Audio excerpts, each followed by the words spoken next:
Okay, blue bag drill. This is another drill to really keep that base wide. Get a little wider base than you think is comfortable. These are tall boy bags right here. The quarterback's here, there's a coach right here, and receivers 5 yards away from.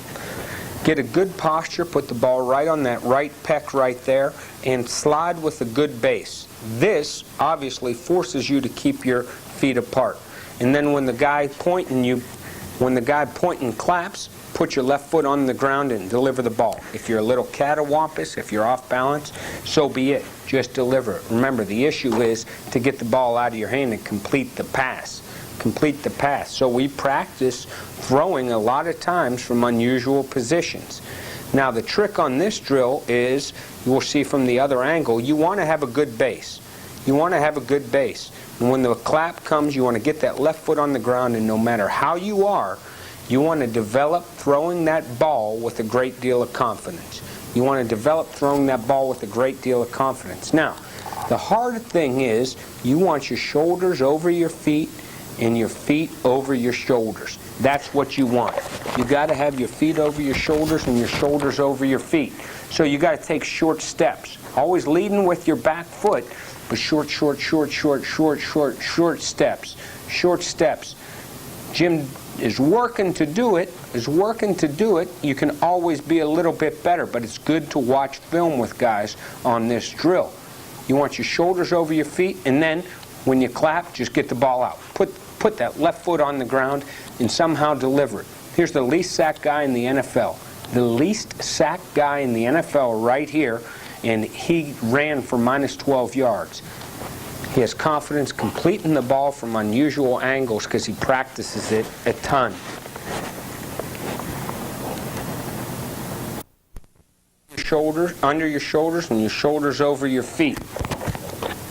Get that left foot on the ground, have confidence throwing the ball from a catawampus position. This is actually very hard for the quarterbacks. I mean, this is a conditioning drill right here. They'll be tired. It's a good drill to do at the end of practice. Right here, you want to fight ever getting too much like that or ever getting too much like that. In this drill, you want to remain as much with the center of gravity as good as you can. There's 4 blue bags lined up right there. Keep your feet under your shoulders over your feet, and then deliver the ball. Here's a picture of what not to do. You don't ever want to get too much like that. Never get too much like that or too much like that. This is Jim Early. This is Jim Early compared to Jim Late.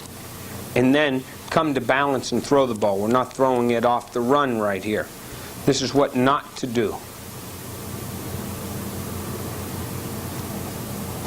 Don't get too much like that. Try to keep your shoulders over your feet and your feet over your shoulders. Shane, take small steps, shorter steps, shorter steps. The longer your steps, the more your body's going to become catawampus. You got to be in a position where you can come to balance in an instant. Now this guy can still come to balance in an instant, but you want to have short, choppy steps in the pocket. Short, choppy steps in the pocket, because you don't get to step.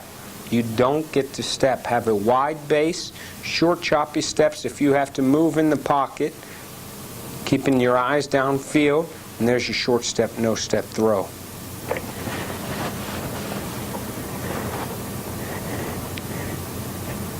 Short step, no step throws. Have a good base. Blue bag drill will help you to have a good base. Short step, no step throws. Don't climb in the pocket unless you have to. Heavy back leg, stay in the safe spot.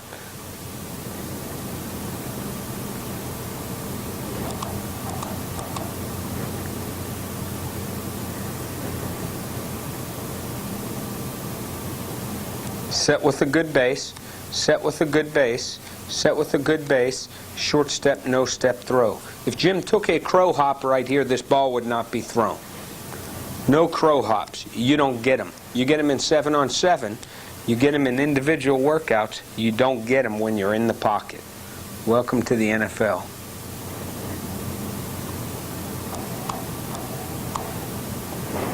Short step, no step throws, keeping a good base.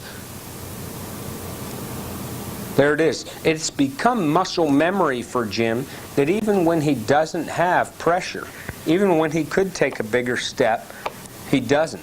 Jim throws the ball this way in 7-on-7, and it's really something that you have to coach. Bam. Short step, no step throws. I'm just looking at his feet. As Jim sets, he sets with a good base. He doesn't set with a narrow base. He doesn't set with his shoulders so tilted that his ankles are close together and then he has to take a long step. He sets with a good base.